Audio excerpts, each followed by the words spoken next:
That master of the macabre, Peter Cushing. My last guest tonight strikes fear into the hearts of millions following the tremendous critical acclaim he received for his part in the television presentation of 1984. He went on, and his name became synonymous with horror films, be it Dracula, Frankenstein, or Dr. Terror. He's usually there to bring us to the edge of our seats. Peter Cushing.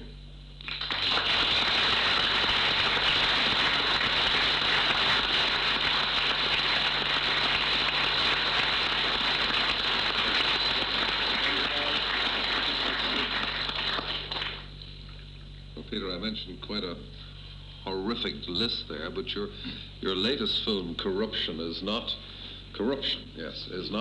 in the Frankenstein Dracula line. Does that mean that you found new ways of frightening people?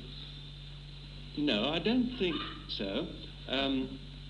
Corruption is indeed a psychological thriller. It's a modern film for a start. But what I'm trying to do is change the image a little. Can I tell you what happened today? I arrived at Newcastle Airport, and two very charming gentlemen came up to me and said, "Are you Peter Cushing?" And I said, "Yes." And they said, "Please, can I have your autograph?" I said, "Of course." And then they said, "We didn't recognize you at first because we expected someone much darker and with longer teeth." So I said, "My dear fellow, you must have been expecting a horse." But it does rather illustrate a false identification, because over the last 12 years I must have made about in the region of 20 films, and a very small percentage of those have been the X or horror category.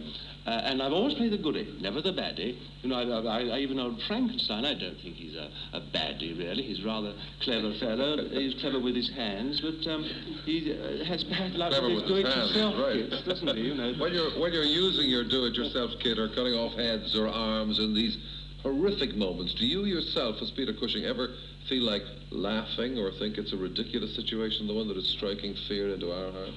No, I don't think you can do that. Mind you, it's a marvellous job because you do enjoy it, and I think we all have fun at our work.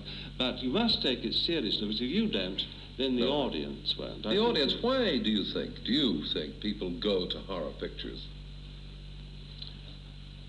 Well, it's the same reason I think people will go, say, on a helter-skelter. They scream their lungs up with fear, but they enjoy coming up safely out the side.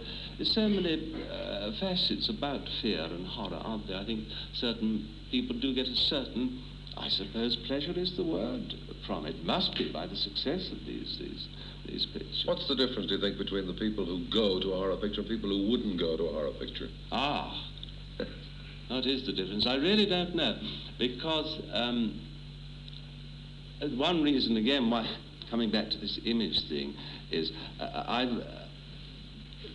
people like producers and directors say, for instance, they're a section of people, they might not go and see these pictures. So if my name comes up to them for parts in their films, they say no, possibly, because they only think of me in the image of those two gentlemen at the airport. This is why you're trying to change your image, because you're an actor who can do many things and you don't want to be typed. Yes, it's rather like the critic who said, "Well, of course, I never saw the film myself, but I thought it was awful." You know, it's the same sort of attitude that they don't see it, they don't believe.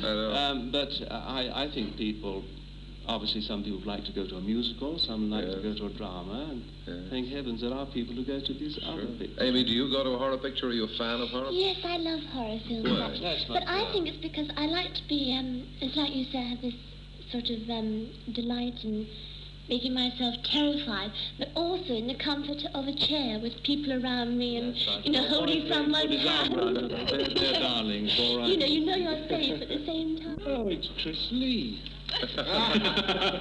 What is it, in fact?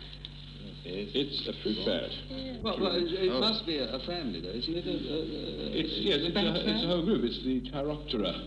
And this is a mega Chiropteran. In 1984, there was a scene, a sort of torture, where you were presented with the thing you most feared, which I think was a cage of rats. Yes, you had your head in it. Oh, I remember that. Do you think there is one thing that everybody is terrified by? Are you terrified by something? Well, the thing the things I haven't met, the thing I know I'm frightened of are bulls. I really am frightened of those. I'm not frightened of rats. That was a bit of acting there, you know, in 1984. Yes. But no, I suppose there must be lots of people who are frightened of rats, lots who are frightened of bulls. I don't think you can categorise it, though, well, at least with a bull, I feel that you can jump over the fence and get away. With a rat, he can get you anywhere. That's what frightens me about it. Yes, but they're frightened of you, aren't they? But a bull isn't. No. Necessarily. No, I'd forgotten about that.